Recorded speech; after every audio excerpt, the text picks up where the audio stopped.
வணக்கம் மக்களே. இன்னைக்கு நம்ம எங்க இருக்கோம் அப்படின்னு பாத்தீங்கன்னா, இந்த இடத்த பாத்தீங்கன்னாலே தெரியும். நிறைய தடவை இடிஞ்சு இடிஞ்சு விழுந்த இடத்துலதான் இருக்கோம். ஆமா, சென்னை விமான நிலையத்துலதான் நம்ம இன்னைக்கு இருக்கோம்.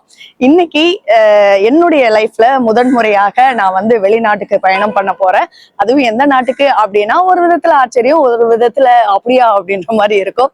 எந்த நாட்டுக்கு போறேன் அப்படின்னா, தாய்லாந்து நாட்டிற்கு தான் என்னுடைய முதல் வெளிநாட்டு பயணம் வந்து ஆரம்பமாக போகுது. இன்னைக்கு இருந்து 5 பகல் 4 இரவுகள் நம்ம தாய்லாந்துல தான் நம்ம கழிக்க போறோம். எனக்கு இது வந்து விமான பயணம் வந்து பாத்தீங்கன்னா முதல் பயணம். யாருக்கிட்டையும் எந்த எக்ஸ்பீரியன்ஸ் பத்தி நான் கேட்டுக்கல. அதே மாதிரி தாய்லாந்து பத்தி எதையுமே நான் கேட்டுக்கல. நமக்கு தெரிஞ்ச குட்டி குட்டி நாலேஜோட தான் அங்க போறேன்.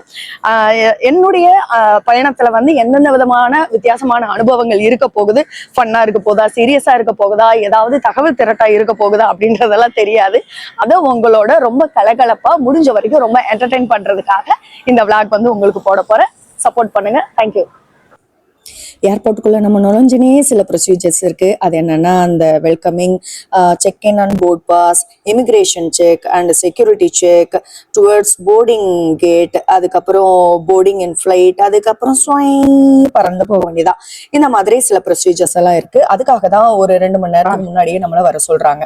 இந்த கேப்ல நம்ம கிட்ட இருந்த இந்தியன் ருபிய தாய் பாத்தா நம்ம மாத்திக்கிட்டோம். அந்த ருபி தான் இப்ப நம்ம பாக்கணும். 20 ரூபா, 100 rupees, 500 ரூபாய். நம்ம மோடிஜிக்கு காம்படிஷனா கலர் கலரா நோட் அடிச்சிருக்காங்க. நம்ம நோட்டை விட ரொம்ப போன பழைய நோட்டா இருக்கு. இதுல இருக்கக்கூடிய மன்னர் தான் வந்து பாத்தீங்கன்னா தாய்லாந்து அதிக ஆண்டுகள் ஆண்ட ராம் மன்னர் நினைக்கிறேன். தாய்பாத்தோட தாய்லாந்து போறோம். தமிழ்நாட்டு ஏர்போர்ட்ல இந்த புத்தக செல்ஃப்ல ஒரு தமிழ் புத்தகமாவது இருந்திருக்கலாம். நம்ம ஊர்ல தான் இருக்கோமா அப்படின்றது தெரியல. பொதுவா குடிக்கிறதுக்கு வந்து வாட்டர் பாட்டில் வச்சிருப்பாங்க, இல்லைன்னா கிளாஸ் வச்சிருப்பாங்க. இங்க வந்து எப்படின்னா, நம்ம கிராமத்தெல்லாம் பைப்ல இருந்து வாய் வச்சு குடிப்போம் பாத்தீங்களா, அது மாதிரி ஒரு சிஸ்டம். இது பண்ணோம்னா நம்ம வாய் வச்சு டைரக்டா ஓபன் பண்ற மாதிரி.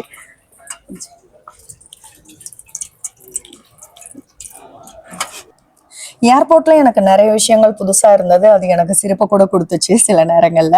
ஒண்ணு என்னன்னு பாத்தீங்கன்னா, அந்த தண்ணி குடிக்கிற பைப்பு பாத்தீங்கன்னா, நான் போனோன்னே எங்கடா டம்ளர் வச்சிருக்காங்கன்னு தேடிட்டு இருந்தேன். கூட வந்தவங்க தான் சொன்னாங்க, இதை இப்படி குடிக்க கூடாது, இந்த மாதிரிதான் குடிக்கணும்னா அவங்க குடிச்சு காட்டுனாங்க. எனக்கு சிரிப்பு அடக்க முடியல. அது ஒவ்வொருத்தவங்களுடைய கற்பனைக்கு ஏத்த மாதிரி அது வேற மாதிரியாக இருந்தது. அது ஒரு வித்தியாசமா இருந்தது. அப்புறம் எனக்கு கொஞ்சம் கோபம் வந்த விஷயம் என்ன அப்படின்னா, நம்ம சிங்கார சென்னையில தமிழ்நாட்டுல இருக்கக்கூடிய ஏர்போர்ட்லயே இந்த பயணிகள் ஓய்வா இருக்கக்கூடிய நேரத்துல படிக்கிறதுக்காக சில புக்ஸ் ரேக் வந்து வச்சிருக்காங்க. அதுல ஒரு தமிழ் புத்தகம் கூட இல்லைங்க. அப்புறம் எப்படிங்க தமிழ் வாழும்? பாரதியார் சும்மா சொல்லலைங்க, தமிழ் இனி மெல்ல சாகும்னு. அது மெல்லலாம் சாகாது, நம்ம ஆளுங்களே புதைச்சு எடுத்துருவாங்க. ஃபர்ஸ்ட் டைம் ஃப்ளைட் ஏற போறோம். நம்ம ஊர் காந்திபுரத்து பஸ் ஸ்டாண்ட்ல நின்று இருக்கிற மாதிரி வரிசையா நின்று இருக்குது. ஒரு மனிதனுடைய வாழ்க்கையில 2 செயல்பாடுகள் அவனுடைய வாழ்க்கையவே புரட்டி போடுன்னு சொல்லுவாங்க. ஒண்ணு நல்ல நல்ல புத்தகங்களை படிக்கிறது, இன்னொன்னு பயணம் மேற்கொள்றது. ஆமாங்க, இந்த உலகத்தினுடைய தலை சிறந்த மனிதர்கள் எல்லாருமே இந்த 2 விஷயத்த ரொம்ப ஆயுதமா எடுத்தவங்களா தான் இருப்பாங்க. ஓரளவுக்கு எனக்கு புத்தகம் படிக்கின்ற பழக்கம் இருக்கு, அதே மாதிரி பயணம் மேற்கொள்கின்ற பழக்கமும் இருக்கு. ஆனாலும் நான் வெளிநாடுகளுக்கெல்லாம் இது வரைக்கும் நான் பயணம் செஞ்சதில்லை.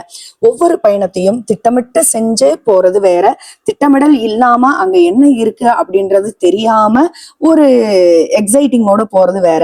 அந்த மாதிரிதான் நான் பாதி திட்டமிடுதலோடும் அந்த நாட்டை பத்தி பெருசா எந்த விவரமும் தெரிஞ்சுக்காம பாதி திட்டமிடாமலும் இந்த பயணத்தை வந்து நான் மேற்கொள்றேன். ஒரு பக்கம் என்னுடைய அறிவு வளர்ச்சிக்காகவும், இன்னொரு பக்கம் என்னுடைய மன சந்தோஷத்துக்காகவும் தான் இந்த பயணம் வந்து நான் தொடர்றேன். வலது காலம் எடுத்து வச்சு போறேன். ஃப்ளைட்டுக்குள்ள நுழைஞ்சாச்சு. எப்பயுமே ஒரு விஷயம் வந்து நமக்கு ரொம்ப பெருசா தெரியும், ஆனா அதுக்குள்ள போய் பார்த்தோம்னா தான் தெரியும், அட அது இவ்வளவுதானா அப்படின்ற மாதிரி.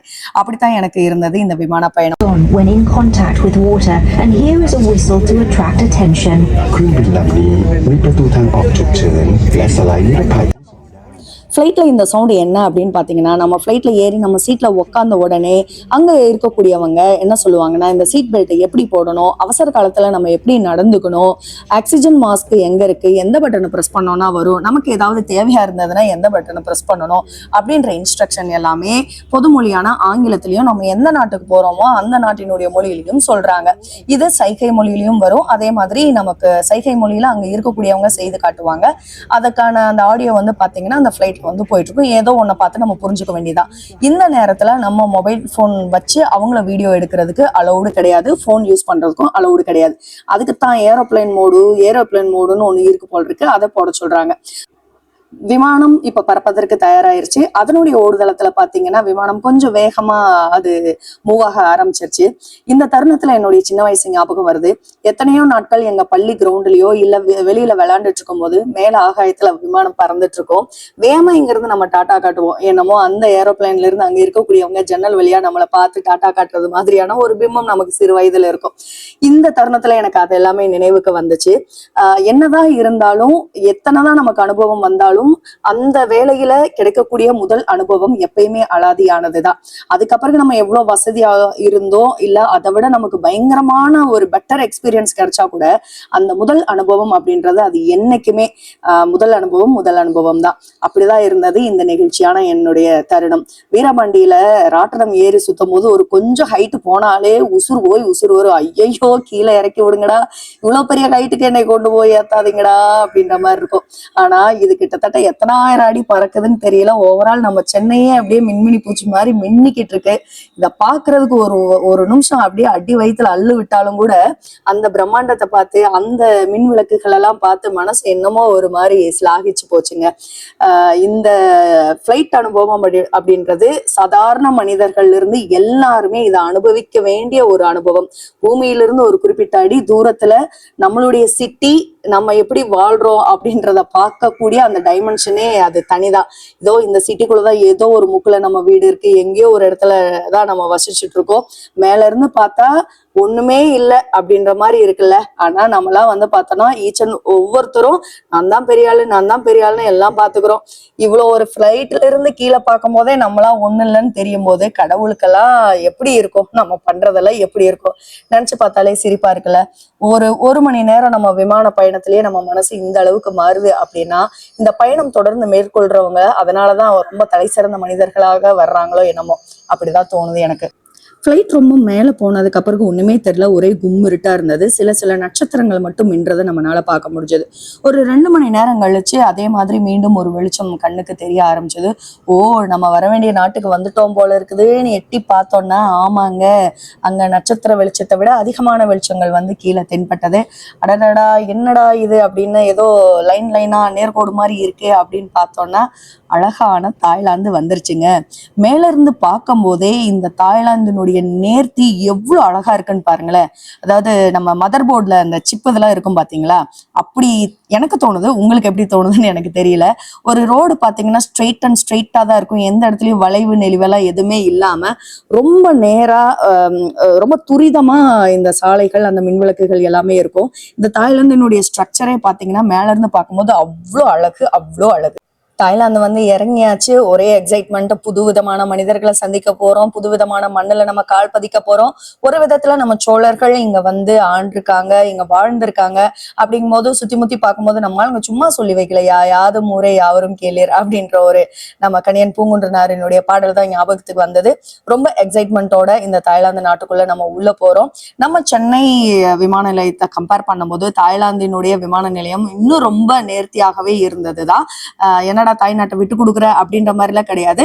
உண்மையை சொல்லணும்னா அப்படிதான். அங்க நிப்பாட்டி வச்சிருந்த அந்த பொசிஷன் ஆகட்டும், அங்க இருக்கிற நீட் அண்ட் கிளீன் ஆகட்டும், அது எல்லாத்தையும் விட இந்த நாட்டுல வந்து இன்னும் ரொம்ப சூப்பராகவே இருந்தது. அது நீங்க போயிட்டு வந்தவங்களுக்கு உங்களுக்கே பார்த்தாலே தெரியும். எனக்கு பர்சனலா இந்த தாய்லாந்து ஏர்போர்ட் வந்து ரொம்ப நேர்த்தியா இருந்தது அப்படின்றத நான் ஃபீல் பண்ணேன். ஏர்போர்ட் இறங்கினது நம்ம போன முதல் இடம் பாத்ரூம். அங்க வந்து only paper no water. So here welcome to Thailand உங்களை அன்புடன் வரவேற்கிறது. இதில் பார்த்து நான் ஒரு நல்ல விஷயம் என்னன்னு பார்த்தீங்கன்னா, இந்த மாதிரி சைல்டு டிராஃபிக்கிங் கிடையாது, அப்யூஸ் கிடையாது, அதே மாதிரி யாரையும் எந்த ஃபோர்ஸும் பண்ணுறது கிடையாது அப்படின்ற நோட்டீஸ் வந்து அங்கே ஏர்போர்ட்டில் இருந்தது. ரொம்ப சூப்பராக இருந்தது. அப்புறம் நம்மளுடைய இமானுவேல் ஹாலிடேஸ் மூலமாக தான் நம்ம வந்திருந்தோம். அவங்க ஏர்போர்ட்லேயே நமக்கு வந்து AC car and double decker bus வந்து அரேஞ்ச் பண்ணியிருந்தாங்க. ஸோ அந்த ஏசி காரில் வந்து நம்மளை அழைச்சிட்டு அப்படியே ஏர்போர்ட்ல இருந்து தாய்லாந்தினுடைய முதல் நாள் பயணம் நமக்கு இனிதே ஆரம்பமானது. ஆனால் ஒன்று என்னென்னா, நமக்கு கோயம்புத்தூர்ல இருந்துட்டு தாய்லாந்தில் இப்போ நம்ம ட்ராவல் பண்ணிட்டு இருக்கோம். எனக்கு ஃபாரின்ல இருக்க மாதிரி எந்த ஒரு ஃபீல்மே இல்லை. இந்த டபுள் டக்கர் பஸ்ஸில் உட்காந்துருக்கிறது எல்லாம் நம்ம ஊர் பயவுலைங்க தான். இந்த ஒரு அக்கா உட்காந்துருக்காங்க பார்த்தீங்களா, இவங்க பேர் என்னன்னு பார்த்தீங்கன்னா போன். இவங்க பேரே போன். இவங்களுக்கு ஒரு சிஸ்டர் இருந்தாங்க, அவங்க பேரு சிம். இவங்க தான் எங்களுடைய கைடாக இருந்தாங்க. எங்களோட இந்த 5 நாட்கள் 6 நாட்கள் இவங்க தான் நம்ம கூடவே பயணிச்சாங்க. ரொம்ப ரொம்ப என்டர்டைன்மெண்ட்டாக இருந்தது. ரொம்ப ஃப்ரெண்ட்லியாக மூவ் பண்ணாங்க. இவங்களுடைய அந்த பேச்சு மொழி ஆகட்டும், நம்ம கிட்ட பழகிறதாகட்டும், பேசுறதாகட்டும் அவ்வளோ சூப்பர். இன்னும் சொல்லணும்னா இந்த 5 நாள்ல நான் போனோட ஒரு மிகப்பெரிய ரசிகையாவே ஆயிட்டேங்க. அவங்க எப்படி பேசுறாங்கன்னு மட்டும் நீங்களும் கொஞ்சம் கேளுங்களேன். Only whiskey we have some timing. You can see on the fish. Okay. From your hotel, from your hotel, our hotel, Golden Beach, Pattaya. Yes. Okay. Yeah. This one own hotel, but very good location, very good breakfast, everything. Okay. It mean from your hotel exit to beach, 3 to 5 minute walking. Yeah. Yeah. For the man, if you see lady, you will take 1 hour. For the lady, if you see man, you will take 30 minutes. Depend on your eye, whatever you list on beach. Okay. Yeah. How many minutes walk? You 30 minutes. Yeah. Oh, not believe. Because Thailand we have many six pack, not same Indian. You see Indian, Mota. Yes. He is walking more than 1 hour per day. But That is a Indian Indian asset. 1 pack, Thailand 6 pack. Indians Okay. having family pack. Yeah. Don't worry, we come here for enjoy. Yeah. Okay, I'm just talking, don't mind. no Okay, problem. yeah. Talk everything. Yeah. And today, now we go for Tiger Topia. Today. Okay, just now we go. Yeah. Okay. We no have breakfast, only some person have breakfast. இதுதான் நம்ம தங்க போற golden beach resort. அதுக்கு பக்கத்திலேயே பாத்தீங்கன்னா இந்த side beach இருக்கும், அந்த சைடு வந்து வாக்கிங் ஸ்ட்ரீட், லொட்டுலுஸ்க்கு அப்படின்னு சொல்லிட்டு நம்ம தங்க போற ஹோட்டலுக்கு பக்கத்திலேயே எல்லா ஃபெசிலிட்டிஸும் இருந்தது. நம்ம போனோட இப்படிதான் ஒரு 5 நாள் பயங்கர கலகலப்பா எல்லாரையும் போட்டு ஓட்டிக்கிட்டு செம்ம ஜாலியா இருந்தது. வேற ஊர்ல வேற நாட்டுல இருக்கோம் அப்படின்ற ஒரு எண்ணமே கிடையாது. ரொம்ப அழகா இருந்தது இந்த பயணம். இப்ப நம்ம தங்க போற ஹோட்டலுக்கு போயிட்டு அது எப்படி இருக்குன்றத பார்க்கலாம். ஆக்சுவலி இது ஒரு 3-4 ஸ்டார் ஹோட்டல்னு நினைக்கிறேன். ரொம்ப நீட்டா வச்சிருந்தாங்க ஹோட்டல்ஸ். இது எல்லாமே பாத்ரூம் ஆகட்டும், பெட்ரூம்ஸ், அந்த ரூம் சமிட்மெண்ட் எல்லாம் எல்லாமே ரொம்ப ரொம்ப ரொம்ப சூப்பரா இருந்தது. கொடுத்த காசுக்கு ரொம்ப ஒருத்துங்க. ரூமுக்கு வந்தாச்சு. சின்னதா ஒரு ரெஸ்ட்டை போட்டுட்டு ரெஃப்ரெஷ் ஆயிட்டு அடுத்து எங்கெங்கெல்லாம் போறோம், என்னென்னலாம் பண்ண போறோம், தாய்லாந்து இன்னும் என்ன அல்லோல கல்லோல பட போகுது அப்படின்றதெல்லாம் அடுத்தடுத்த வீடியோவில் நீங்க பார்க்க போறீங்க. தாய்லாந்து குதூகலம் தொடரும்.